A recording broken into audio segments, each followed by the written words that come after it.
Hello knitters, Barbara Benson here. I am an independent knitwear designer who also likes to make videos here on my YouTube channel, Watch Barbara Knit. Make sure to check in the description below where you will find links to all the places you can find me online, including where you can find my patterns to knit up for yourself, how to join the Watch Barbara Knit Facebook group, and how to support me on Patreon. Also, there will be a link in case you have a question to ask me, because today I am answering a question. So a little while back, I put together a survey that you can fill out and send me a question. Now, I probably have enough questions for me to make a bunch of videos. I could be making videos for a while, and I've been sorting through them. And when I run out of things to talk about, or if I don't have an idea for a video, I go back and I look at it, and I'm trying to sort through them, because there are a lot of questions that are on the same topic.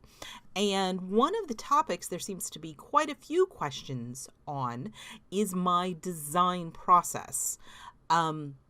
I'm not 100% certain how, or even if it's a good idea for me to tell you about my design process, because it is very, very specific to me, and I don't know that it's replicable in any way or that it would be helpful, but I'm working on how to figure out how to convey that information to y'all. But one of the questions I have, and I'm going to pop it up right here, from Spin Knits, thank you so much, is: you have some interesting names for many of your designs. How do you arrive at those names? What is your process? Thanks for this question. First, calling it a process is maybe being a little overgenerous, because I don't have a formal process for it. But as with most everything I do, it is probably something that I overthink terribly. So I wanted to share with y'all, because at least one person is interested how I go about it, because I take naming very seriously. It's, again, I overthink it. And one of the easiest ways to start, and I was thinking about how to talk to y'all and put order in my mind how I do this, is what I don't do, or what I try to avoid. So the number one thing I avoid is any kind of name that implies a color, that this pattern has to be made in that color, or even something that implies a color scheme, because I want every knitter to be able to make my patterns in the colors that speak to them. So having the word green or blue or ocean or anything like that, and I'm not saying I don't break these rules, but in general, I avoid names that imply colors, because just because I picked this color doesn't mean you, the knitter, need to pick this color. So that's one thing that gets kind of chunked out the window right at the bat. The next thing is, I might have a name that I feel works for the pattern, but then I go and search online databases of pattern names, Ravelry, and see if that name is a common name. If that name, if somebody types this name and tries to search for it on the internet or on a pattern database, are they going to get 100 other hits? Because there are certain words and certain terms that are just bring up so many patterns. Honeycomb, trellis, herringbone, all kinds of things like that very frequently bring up lots and lots of hits. So I might have a name that I really like, but if it brings up a lot of hits, or sometimes it'll bring up only one other hit, but it'll be the exact same name by another very well-known designer, or it's a well-known pattern. Like, I'm not going to name anything Hitchhiker. Even though I'm a huge Hitchhiker's Guide to the Galaxy fan, I'm not going to name it Hitchhiker because the Hitchhiker shawl is one of the most famous shawls out there. So that is something that goes into my naming process. And mentioning Hitchhiker's Guide is another. And this is what I do. I really do name a lot of things after pop culture, social, books, literature, things like that. But I try very hard to not make them too literal, or not being them too very. I like paying homages, but I don't want to be super specific, because I don't want people to think that if they're not in the particular fan group of whatever it is I'm referring to, that they're not in on it and they really shouldn't make the pattern. So instead of choosing like what might be the most obvious reference to something, I kind of come at it sideways. So people who are fans like me of whatever it might be, they get it, but it's not so specific that people who don't get it think, oh, this is something I don't get. I don't want them to feel alienated or excluded by the title. And one of the specific examples that started me down this line is there's a very famous pattern called Soroyan. And a lot of people have knit the Soroyan shawl. Not a whole lot of people know that Soroyan is the last name of one of the characters in the TV show Bones, right?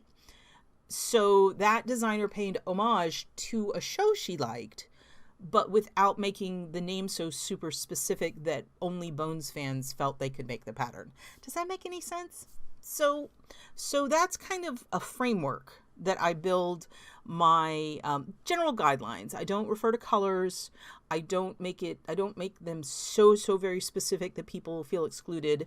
And I try to avoid incredibly frequently used names. Sometimes it's perfect and I break these rules, but most of the time those are the general guidelines. Okay, so that is one part of it. Now, I find myself sometimes in a very, I think, backwards situation that at times I have the name of the piece before I even know what the design is going to be, and I'm designing to the name. So again, trying to think of how to talk to y'all about this, I can break my naming kind of structures down into like three categories. And the first category, 3 or 4 categories, I don't know how many we're going to end up. The first category, though, is sort of, it's things I'm a fan of and wanting to pay homage to them. Literature, TV shows, movies, poetry, all those kinds of things. And a subset of that is really distinct is song lyrics. So song, music, poetry, things like that. My first shawls were all named after locations and characters and things in the Frank Herbert Dune book and the Dune movie. And for those, the names, my idea first is I want to design Dune shawls, and everything came from that. And it guided a lot of the design. Other times I've designed the whole thing and then I have to go back and figure out what I want to name it. Sometimes it's cart before the horse. Sometimes it's as I'm going and I'm thinking about it. But I also have a couple of Alice in Wonderland names. I have named things after the TV show The Expanse. I have a pair of fingerless mitts in my most recent book called To Warmly Go, which is obviously an oblique Star Trek reference. I have named things after video games that I like to play, like There's, again, in my most recent book, there is a scarf that has these consecutive arrow patterns, and I named it Dash Panel after the little things you run over in Mario Kart. Or there's the rupee slouch, which is the unit of currency in Legend of Zelda. There is a cowl in my first book called Your Princess is in Another Castle, which again is a Mario reference. So I draw from my personal loves and passions in my worlds.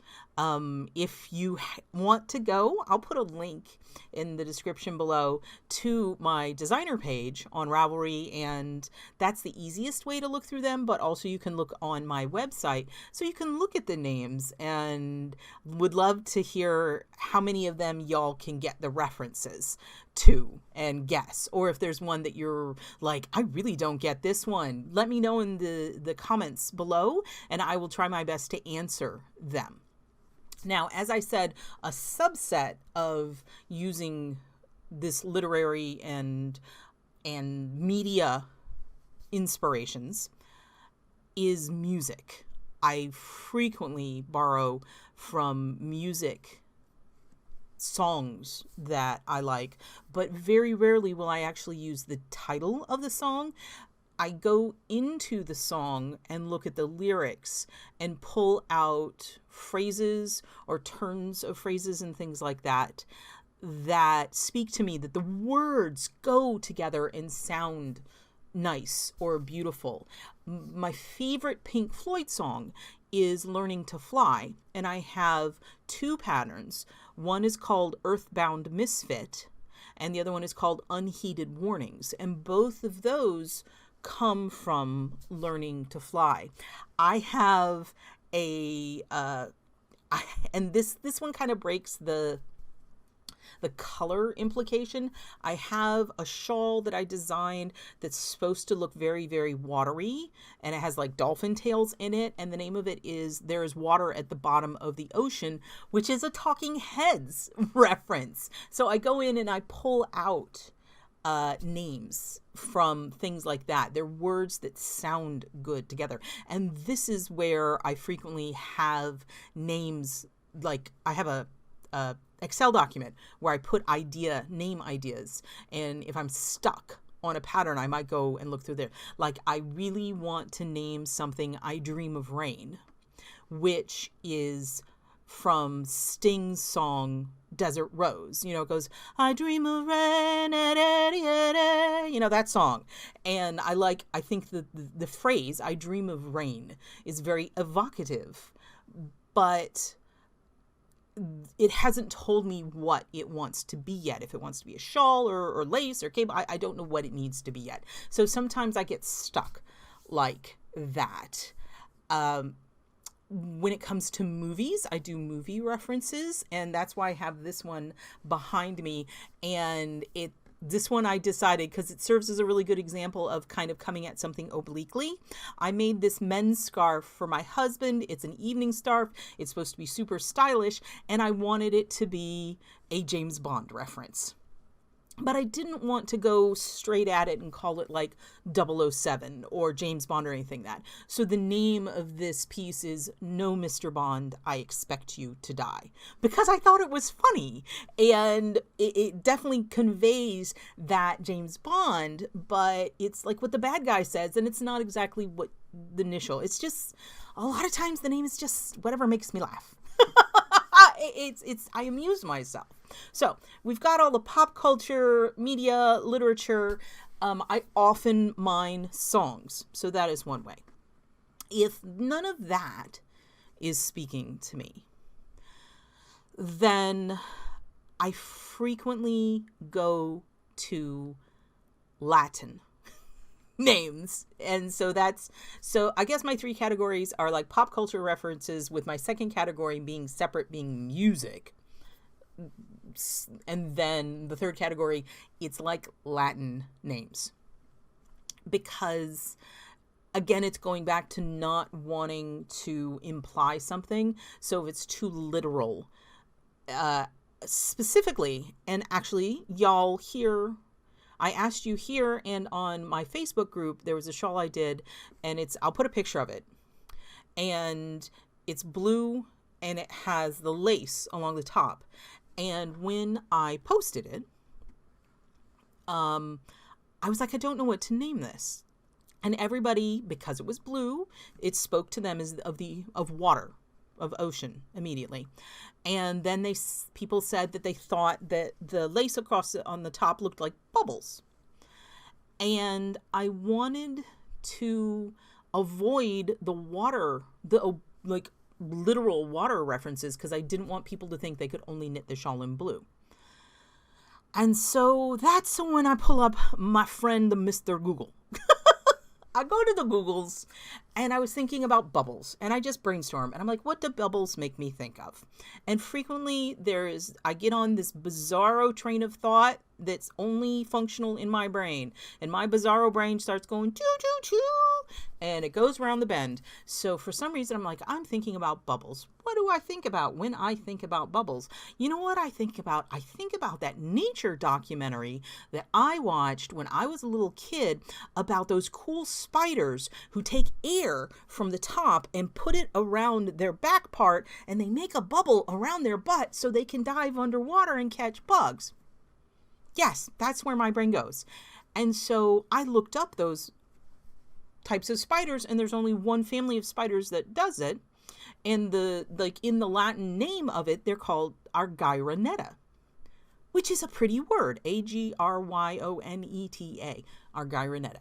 So the name of the shawl is Argyroneta. It means, it's just a word, you know?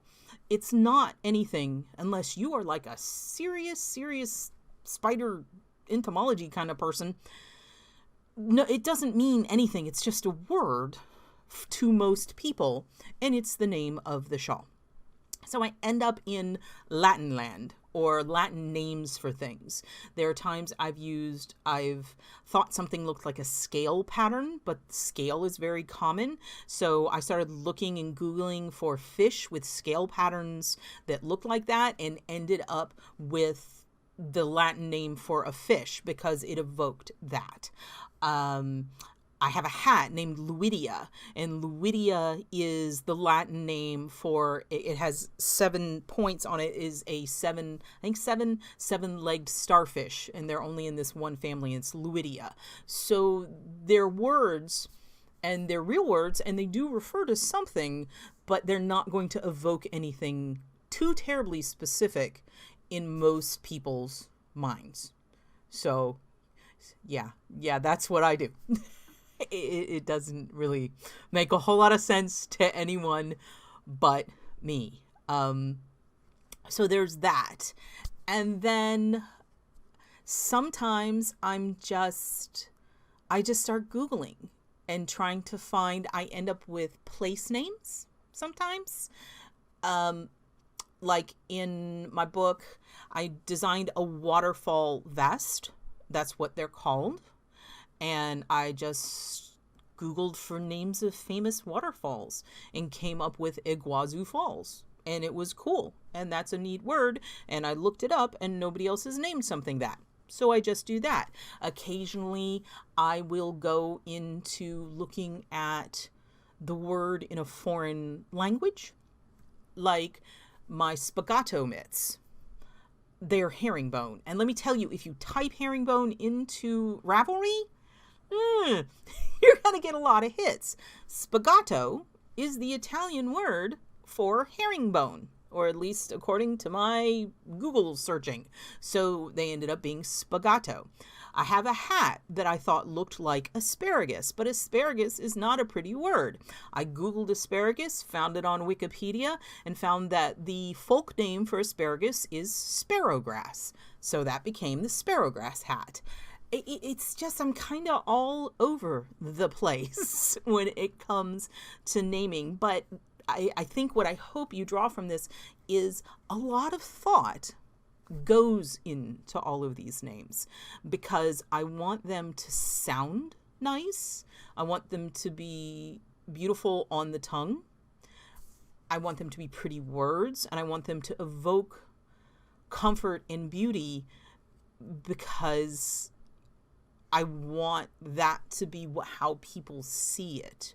Or I'm referring to something specific. Like, I straight up named one of my patterns Ready Player One because it's an homage to that movie. Not movie, the book. I actually designed it before the movie came out. So, because it looked like it had Pac-Mans on it, and I'm into Pac-Man and that kind of stuff. I like video games. I'm a nerd. I like things like that. I like words. I like words that sound beautiful, and I've used the word a couple times, evocative of things. I need to wrap this up because I've been talking a long time, and I'm going to leave you with like my favorite word combination. And this is a completely not knitting related story at all. But when I lived in Atlanta, there was a point in time where Atlanta had a major league hockey team called the Thrashers, and they were advertising it, and they had some funny advertisements. But it's Atlanta, and you don't expect hockey in Atlanta. So these advertisements, it was a really funny advertisement because it was one of those announcer voices going, Sunday, Sunday, Sunday, come to the Thrasher game. And he was talking about there'll be cheerleaders. And then somebody's like, no, there's no cheerleaders. It's hockey. And they say, or this, that, or the other thing. And they're like, no, there's none of those things because it's hockey. So the announcer kept saying things that were going to be there that were obviously references to other sports. And the person is like clicking on the recording thing going, no, it's not that. And so then he goes, exploding Zambonis. And they're like, no, those two words together, okay? Exploding Zambonis. Those are two, just by themselves, good words. But those two words together, exploding Zamboni. It's got an X. It's got the mb. It's just got so many funny sounds to it. Exploding Zambonis. It's got the Z in it. It's got an X and a Z. It's just a funny set of words. And one of these days, I'll probably figure out a pattern and name it Exploding Zambonis. Who knows why? It's because I love words and they're funny. And I like to make myself and hopefully other people laugh. So the crazy thing is I could talk longer and longer about naming. I could probably do a 10-minute video on every single pattern I have named because I do put a lot of thought into it. And so if you are trying to name your own patterns, if that is why Spin Knits you asked, my advice would be think about what you love. Think about what you're passionate about. Think about what makes you smile, what makes you happy, and dive into that. And then see where it takes you. And then take a left turn. Is that left? That's right. Take a turn and see if you can just kind of tweak it a little bit to make it work for what you're doing. So that is the answer to the question. How do I arrive at my names? And I know it's probably not what you were expecting and probably not very helpful. So I hope you enjoyed this video. If you have more questions, make sure you check in the description below and find the link where you can submit questions to me. If you like this video, please click thumbs up. And if you would like to be notified whenever I upload a new video, subscribe to my channel.